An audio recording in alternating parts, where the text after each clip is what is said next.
What's up, Liron here, and today I'm going to show you how I painted this painting you see right here.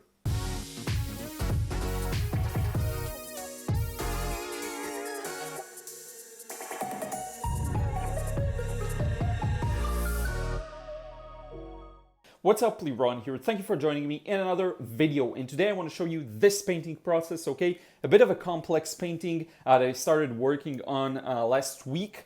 Took it step by step, really worked slowly at it. Wasn't planning originally to record the process, but then ended up recording the whole painting process. So we have everything from the moment of the finished drawing. Okay, I didn't get the drawing part, and because it was so slow and tedious, and it would just take hours.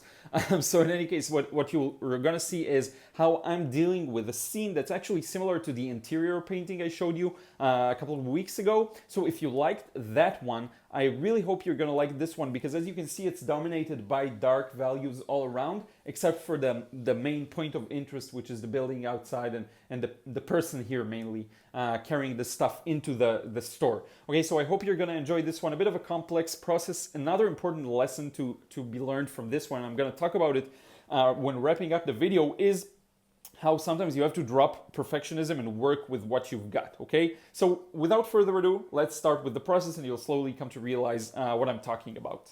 Okay, so I already have the drawing down, as I mentioned, and I'm starting with the initial wash. The first layer I captured using my iPhone, so I actually love the quality, but it is in a in a vertical format because it was meant for IGTV, for an IGTV video. That's like the competitor of YouTube on the Instagram version. Which, by the way, exploded, really. It has like 70,000 views, which is incredible.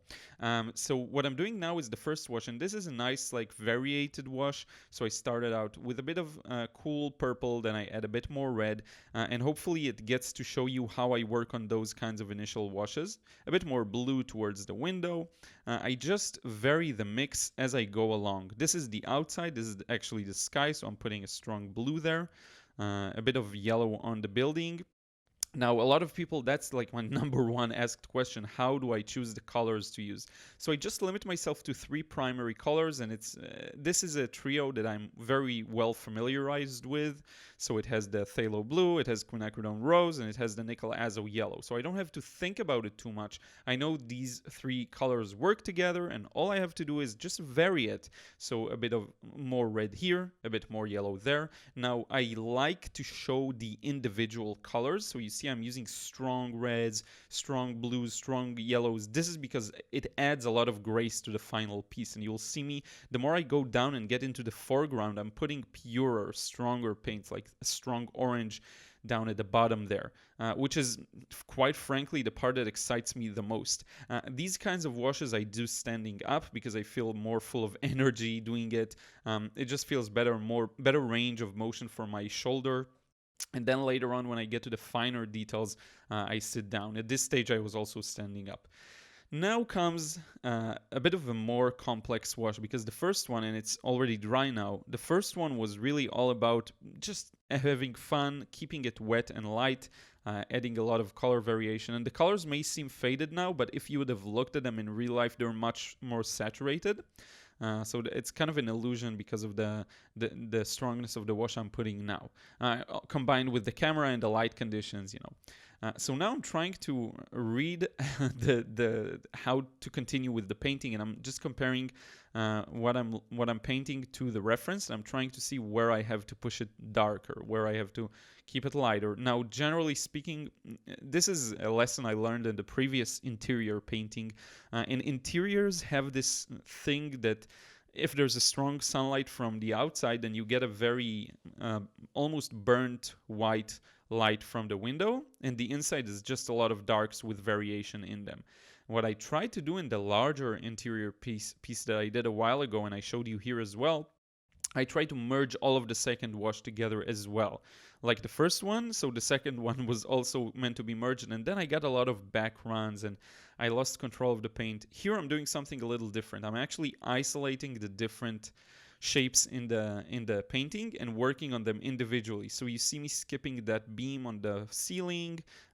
Mainly I'm skipping areas that I know are going to be significantly darker. And the reason for that is because they're darker, you won't be able to see where I took a break, quote unquote. So that's fine to stop there. Now going over the part of the ceiling that's closest to the outside, using a bit more of a warmer mixture there, a bit of a red and yellow in it, has a bit of blue in it, which turns it, which mutes it down just a little bit. Now added a bit of shadows there, taking into consideration that light at the top, which is actually like, I think it's a light bulb, rectangular light bulb behind a glass case.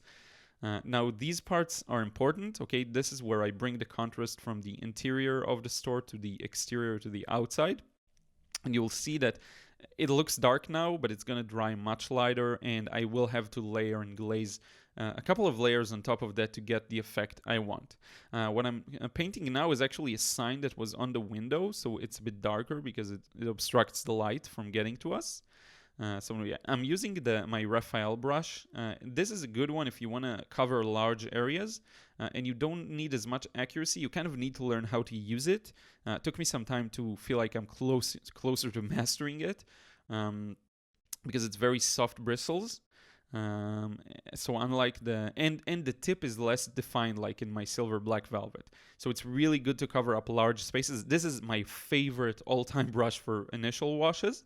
But if it's a really large piece, I'm going to use my Leonard brush that's just a little larger. I probably should get another one of these that's a little larger and maybe one that's smaller because I love these Raphael brushes. It's really, I think, one of the most high quality brushes I have. Not the most expensive, by the way, because the larger one was a bit more expensive, but it is pretty high quality. So now I'm starting to get into some minor details here. But again, all I'm doing is looking at a reference, reading how light or dark the object is, and frankly, my only choice is, do I want this to be warm or cool? Do I want it to be blue, a red, or a yellow? And if something conveys to me, part of it is my imagination, conveys coolness, then I'll use a blue. And if something conveys warmth, I'll use red. So it's very arbitrary and very deliberate at the same time. Okay, I'm just really enjoying myself and then adding some aspect of control to it. The main important thing to pay attention to with this wash is to be careful to keep some highlights and to not go too dark. Okay, if you're too light, you can always add another glaze in the next layer and it's going to be okay. But if you're too dark, you won't be able to remedy it later on. You can try and lifting, depending on the paper, depending on your skills, depending on the brush, you may be able to brighten some parts up, lighten them up, pick up some paint, and depending on the paint as well, like if the paint is super staining and dark, it'll be so hard to pick up. So as long as you don't go too dark, you're okay. Like the highlights that I'm preserving here very carefully around these containers of, I think it was just juice, or frozen kind of, ice. I don't know how you call this. But in any case, these are the things that you want to pay attention to. Now, one thing that I completely messed up in this painting, it's not a big deal, and some can say that I could say that this is how I wanted it to be, but if I'm honest with myself, it's not, is I overmix the paints. So this is a classic example of me overmixing, and you can see this in the general grayness of the painting.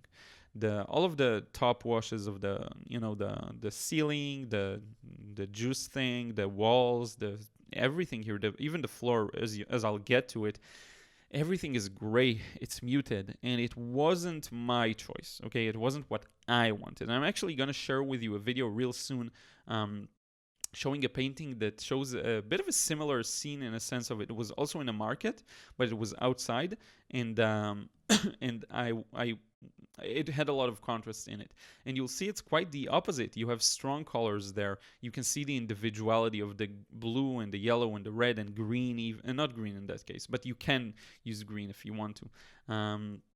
So here it's all really muted, and I don't like it personally. I want my style to be very colorful and happy, yet realistic. If I aim for true realism, like matching the color as well, which happens very rarely, I will work more slowly and I will try and work more calculated, like the realistic painting that I finished a while ago. I think I shared it here as well. But for the most part, I'm just having fun, really. So I'm zooming in a bit so you can see some of the details. And now this is me trying to decipher what I see there in the wash, in the picture. Some areas are lighter, some are darker. By the way, this is not a real-time tutorial, because if it was, it would have been a really long video, at least an hour and a half now, which is okay. It's just that my voice is a little hoarse and I was afraid that I'll damage it in the last few days. You know, winter is here. Winter's coming. That's my Jon Snow imitation. So winter is now here.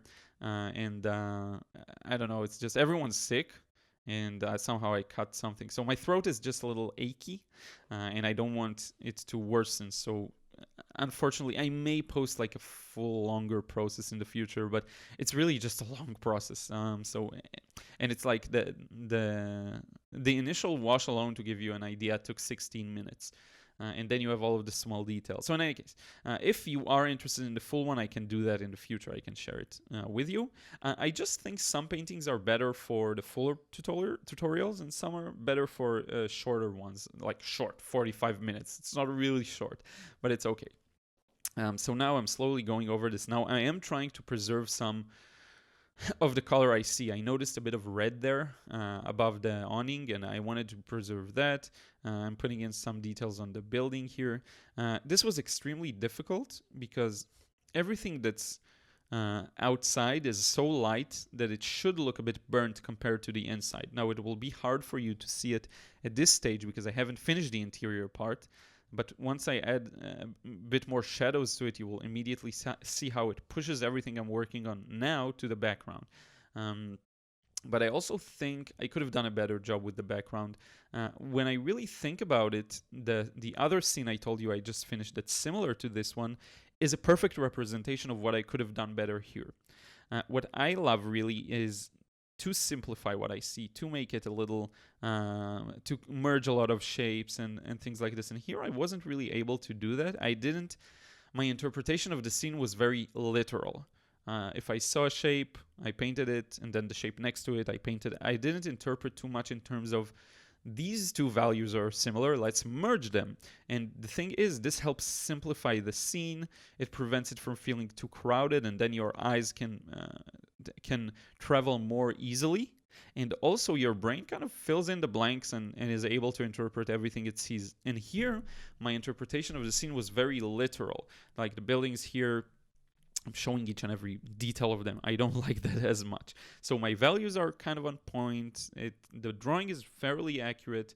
The guy in the foreground gave me a lot of trouble drawing-wise. I couldn't get him to look right, so I just ended up saying, okay, maybe it does look this way. I'm just going to leave it. I was literally erasing, drawing again, erasing, drawing again. I was like, it doesn't make sense, but it's still, I'm accurate. I can see that I'm accurate, so I just let it go. Now, for example, this wash, now I finished it where the cars are. I could have just merged it immediately with the cars. I could have done a lot of things differently, and it just feels a little too crowded for my taste. But in any case, now you saw I negative painted earlier around not just the cars, but around the person on the right, the one that's just coming into the store with all of the boxes.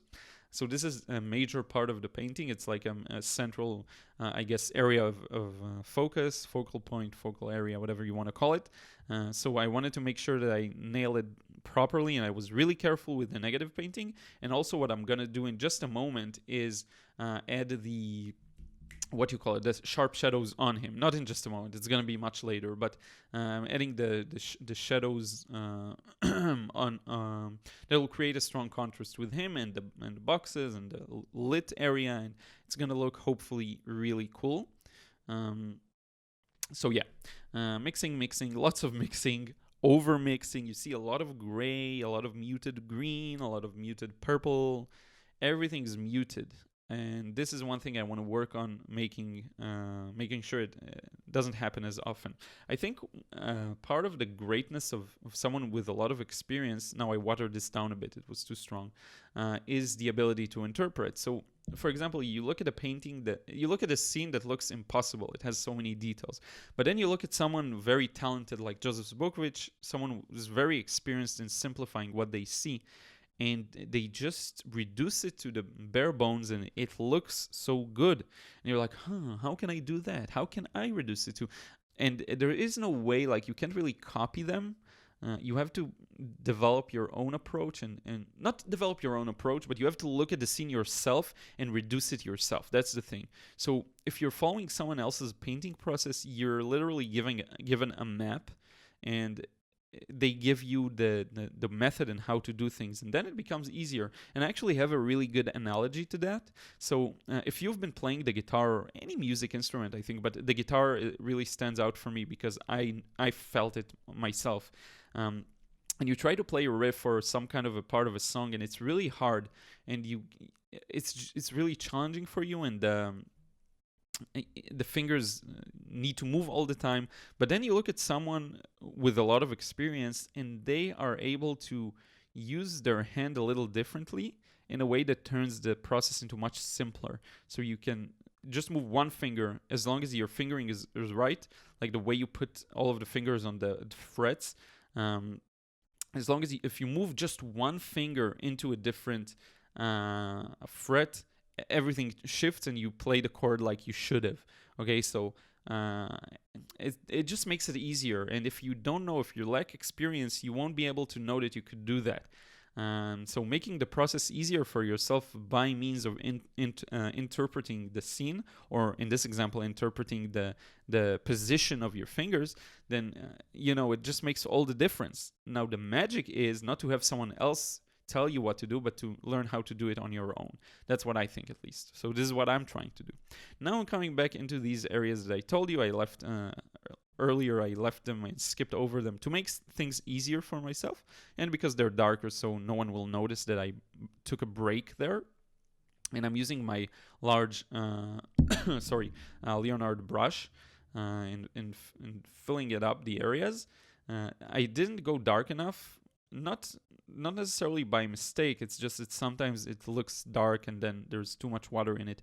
But on the other hand, you have to have water in it, otherwise it won't flow properly. So there's a lot of things going on to that, a lot of nuances. So now I'm trying to get the shapes of the lines accurate. A bit of a challenge. Sometimes like straight lines I'm really good at with pen and ink, not as much with watercolor, still learning how to do it, not as much with the brush, to be more precise. Now, carefully negative painting around a person's face, despite them being much darker later on. Okay, I just wanted to leave that for later, because there's going to be a highlight on top of his face, on the top part of his face. I'm going to blow my nose real quick. Sorry about the noise. So anyway, now I'm going all the way to the bottom, connecting it to the table very gently. And you can see it's not as dark as it should be. This part of the painting really gave me hell. The table and the part of the wall above it, it was just really hard to get it to be as dark as I wanted it to. I don't know if it's psychological or something like that.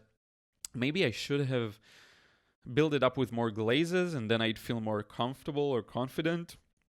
Sometimes it's really hard to tell what's causing something like that. Now I'm painting over the chair in the foreground, because again, it's going to be much darker. But then I figured that I may want to add a bit of a highlight to its top, and I'm not really using that much white paint, so I may have lost it, but that's fine. We'll see how that connects. And now I want to connect it to the very strong shadow I have on the right, and to differentiate it, I mixed a bit of a different mixture. I actually wanted it to be blue, but I messed up and added too much red and yellow. So you can see why I'm not pleased with the over-mixing here. Now, sure, the result is not terrible. Some may say it's good. That's a matter of taste. But for me, I can see the flaws. So two main flaws is I should have interpreted and simplified it a little more. That's to my taste. Okay, someone else may prefer this style. It's a stylistic choice. And the second one, again, which is a stylistic choice, is the over-mixing, in my opinion. Now you see I left this the top part of the person's head light because there's going to be a highlight there, and I'm continuing. Now the funny thing is I ended up darkening that highlight, and I ended up darkening the person's face more, so I could have just merged the two fearlessly. Worst case, you can use some opaque paint, some white paint. I think someone who's really a master of now blending in that highlight, it's very strong. A person who's a master of or in interiors is Alvaro Castanet. He has a lot of interior restaurant scenes. I should probably make a study of some of his work because he's really a master of this. He's able to dumb down the scene to some very basic components, and then when you look at it, it looks real, but there's not a lot of details there, and he simplifies very, very well. He merges shapes very well, and I think he has a good technique when it comes to then bringing back the highlights. The one thing I learned to do better recently is to make more out of every wash, which is something that he does exceptionally well. Joseph's book, which does it really well as well. It's like you fill in a part of the wash, but then you go back and you make the most out of wet in wet, and out of, if it's still wet, you can add more paint to it, lift back some more paint. So I have been doing that a lot. Yesterday I posted and the day of recording this, it is now actually... I don't even remember what day it is. It is Wednesday, 7th of November. That's when I'm recording this. So yesterday, the 6th of November, I did a portrait painting of the rapper Russ. And there I was really able to fully exploit wet in wet, use it in many instances. And here's the shape of the chair, by the way. And in that process, I was really successful in bringing in or making the most out of each and every, I guess, part of the washes.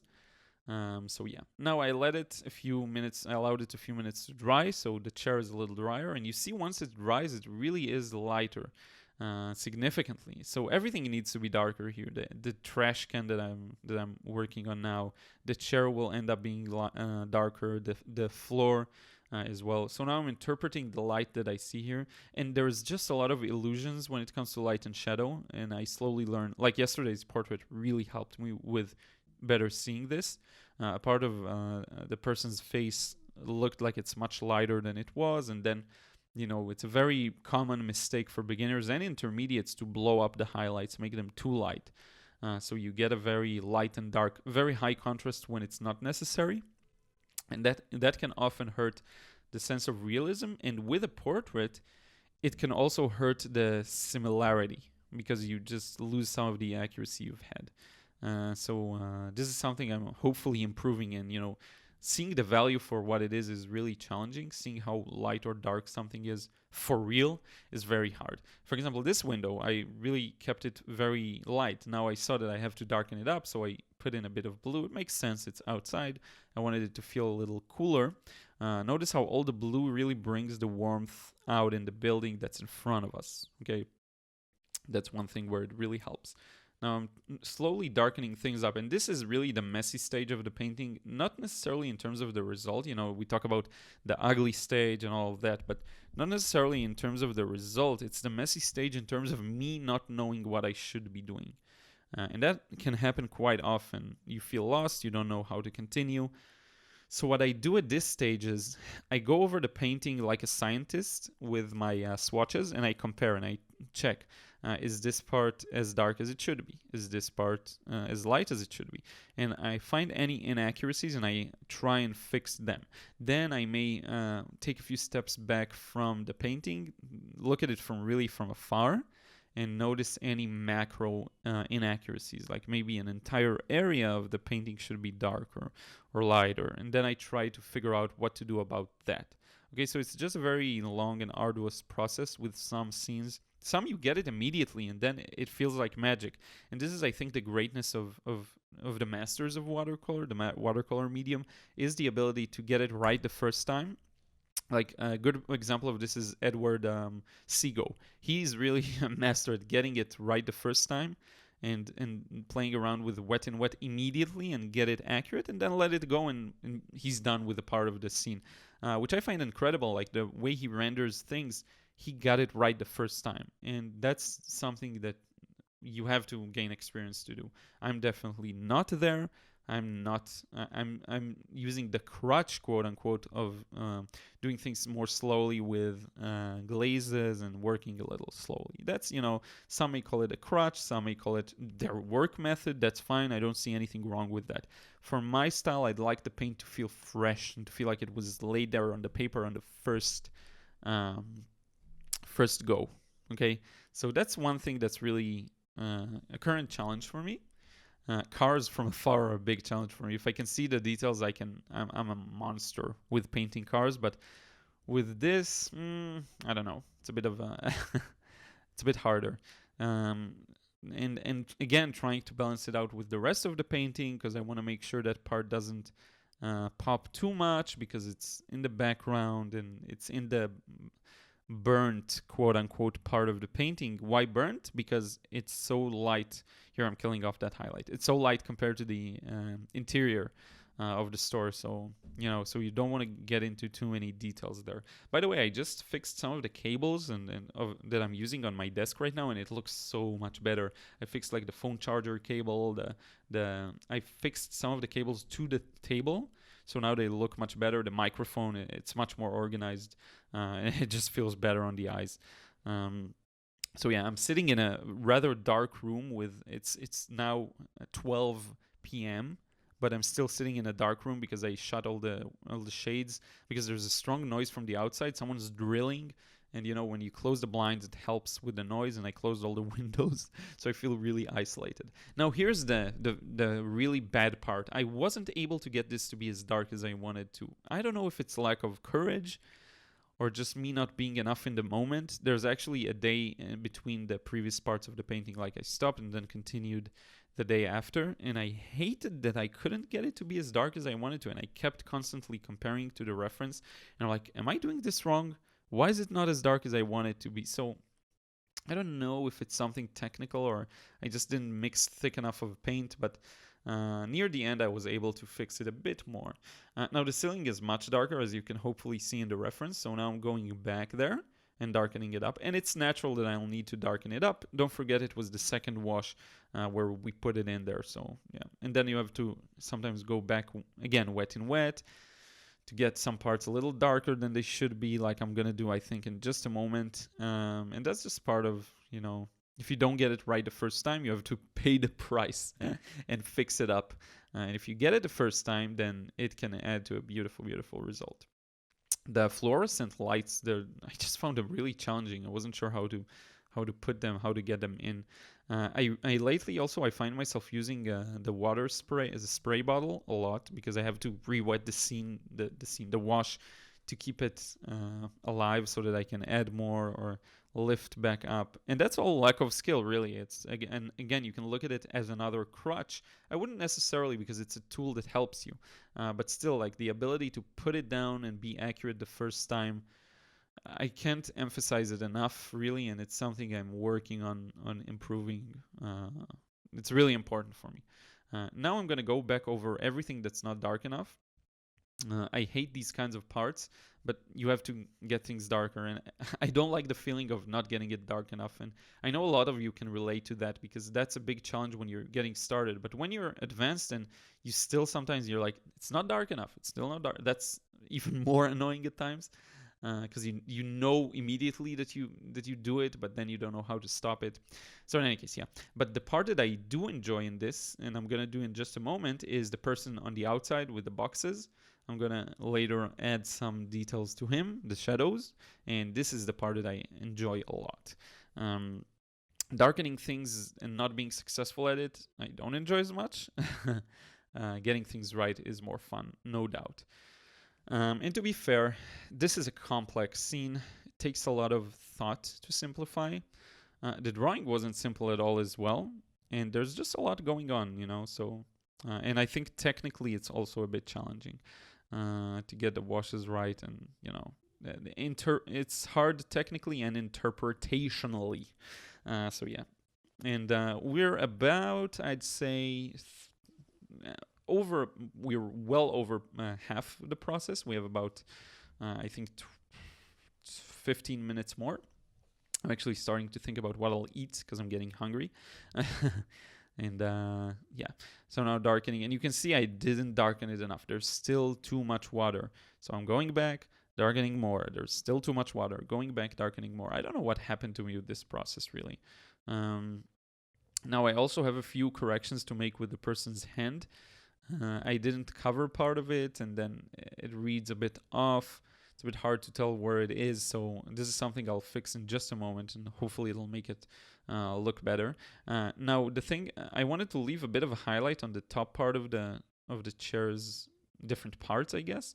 I don't remember if I was able to do that, because I'm going to darken the floor, I think, a bit more, and then I'll have the chance to. Sometimes, by the way, a quick tip, because I know a lot of people have this happen to them. If you're at a point where you're unsure of what to do with the painting, a really good thing to do is just let it go for a few hours. This is probably what I should have done here. I did it a few times, but I should do it a bit more, I think, often. Just leave it for maybe a day, a few hours. It all works. And just let it,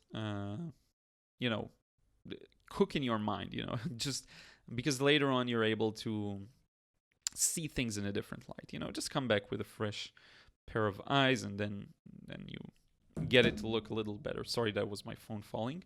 Yeah, so now you see I had to darken these containers, the juice containers or juicer, whatever that is, and doing it very gently, because first off, I didn't want to lose the highlights there, and second, I was afraid that I'll lose the value that they should have. I felt sometimes you feel like you get a sense for when you're in danger of going too dark, and this I had it now, so I wanted to really be careful. Now, by you see the yellow sign that I just finished. By making it darker, I made the juice things pop a little more, which is important.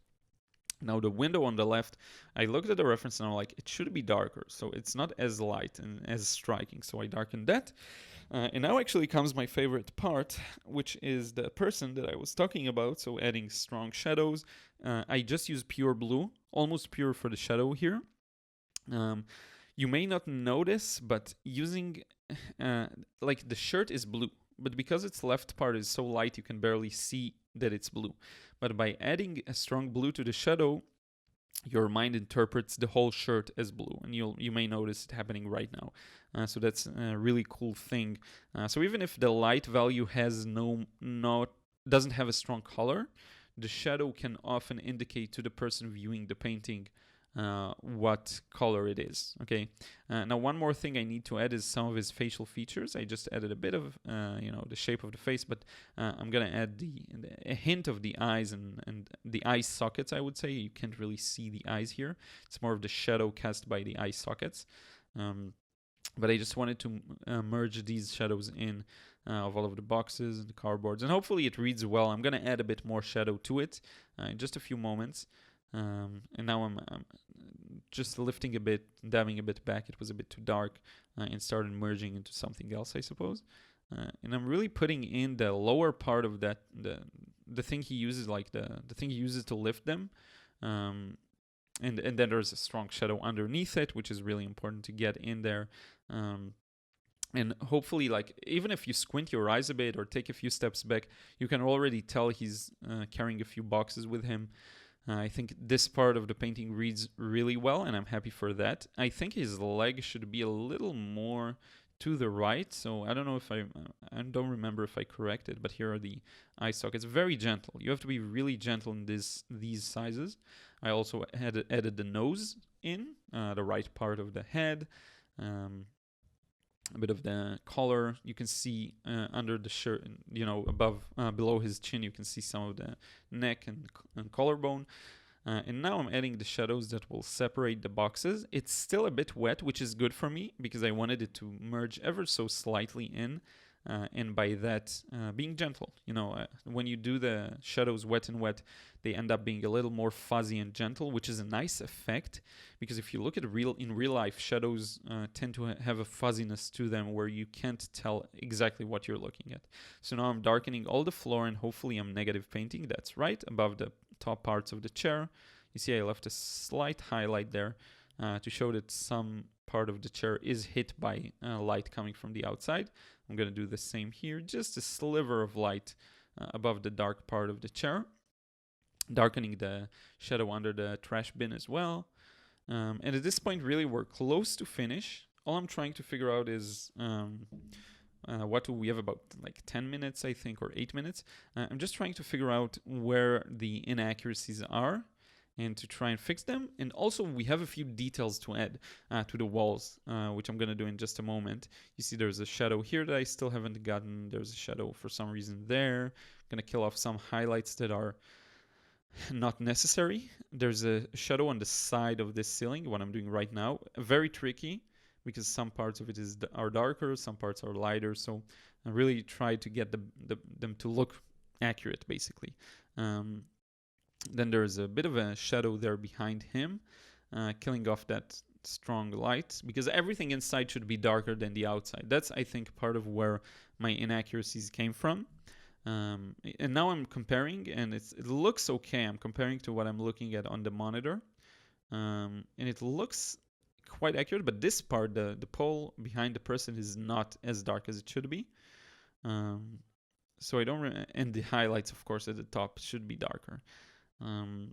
This is the kind of challenge you may face when doing this kind of a scene.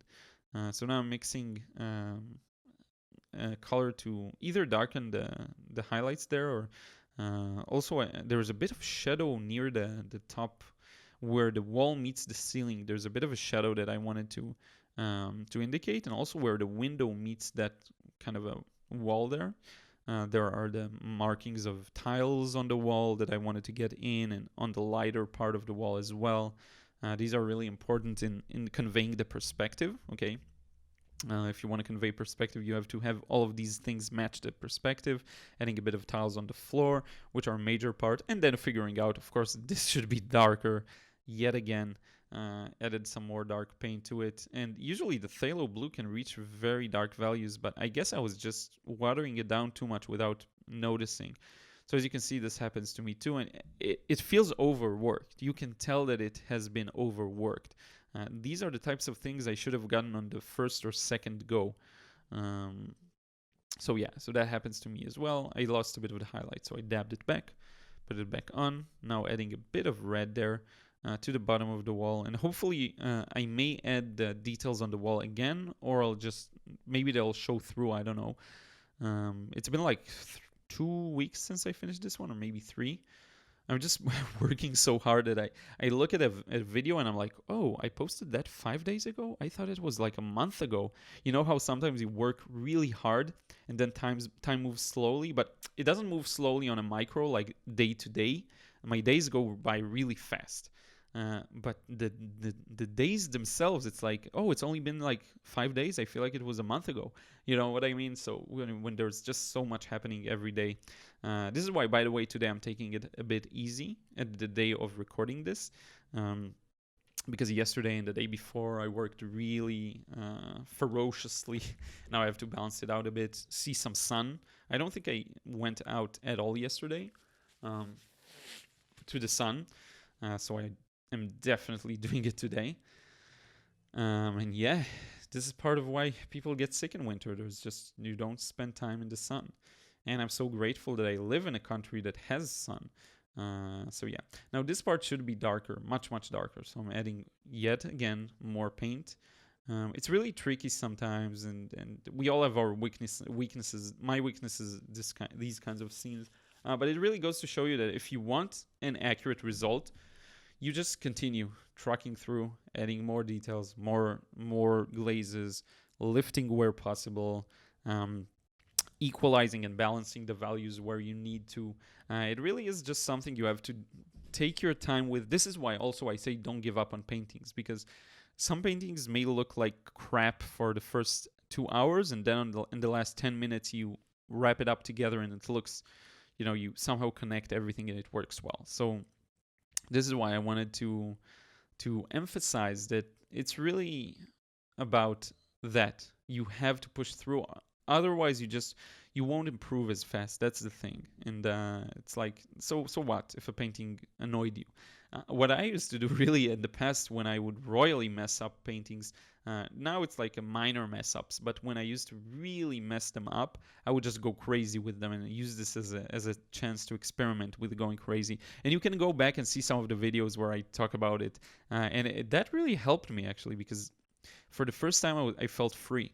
You know, when you're so strict with yourself because you're not sure, you want to do everything perfectly from the beginning, which is impossible, and you lack experience, so you work really timidly. And then I was just letting loose, and in this act of letting loose, I found a lot of insights of, oh, when I do it this way, it actually works and works out. Man, the learning curve of watercolor is fascinating. It's so it's just, you think you know something and then you find out you didn't, and then you're like, whoa, now I've discovered this next big thing that'll help me progress, and then you find out it wasn't that big thing. But then you look back 2 months back and you're like, oh, back then I thought it was good, but if I look at my art back then, it looks inferior to what I'm doing now. So it's just a never-ending process. And this is a good example. This whole video is a good example of me not smooth sailing through a painting easily, you know, making it look easy, but actually struggling and adding and darkening and comparing and going at it like a scientist in many ways.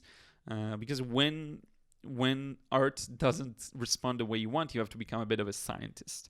That's at least in, you know, what I find that happens to me. You know, everyone's different in that sense.